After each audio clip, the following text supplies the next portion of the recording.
खाते गाली सुना ताने। अरे ऐसा ना पगली, अरे ऐसा नहीं हो, सुनो सोशल मीडिया पर देखो ताने।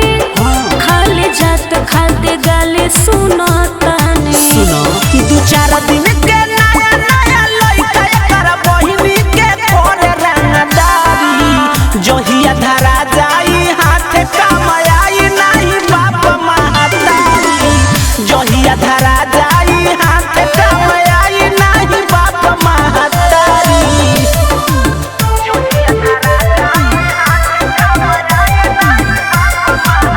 साई आरती रिकॉर्डिंग स्टूडियो लालगंज वैशाली।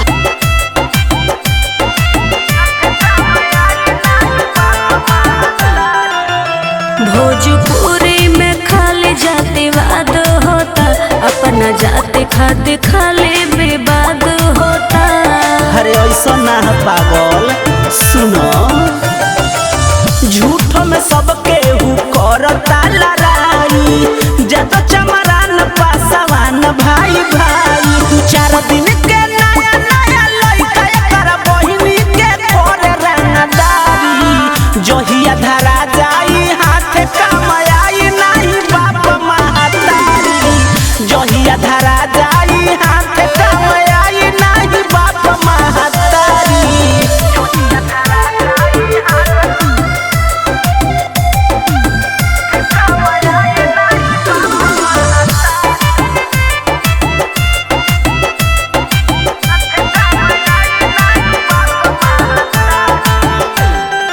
सरोज सावरिया बुझतने बतिया हो।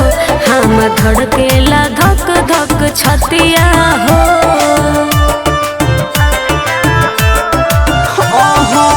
तनियो ना टेंशन लए करे जा।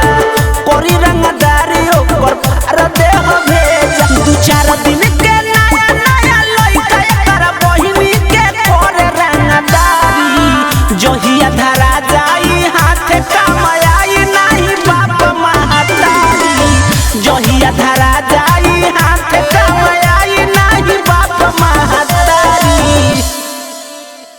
साई आरती रिकॉर्डिंग स्टूडियो लालगंज वैशाली।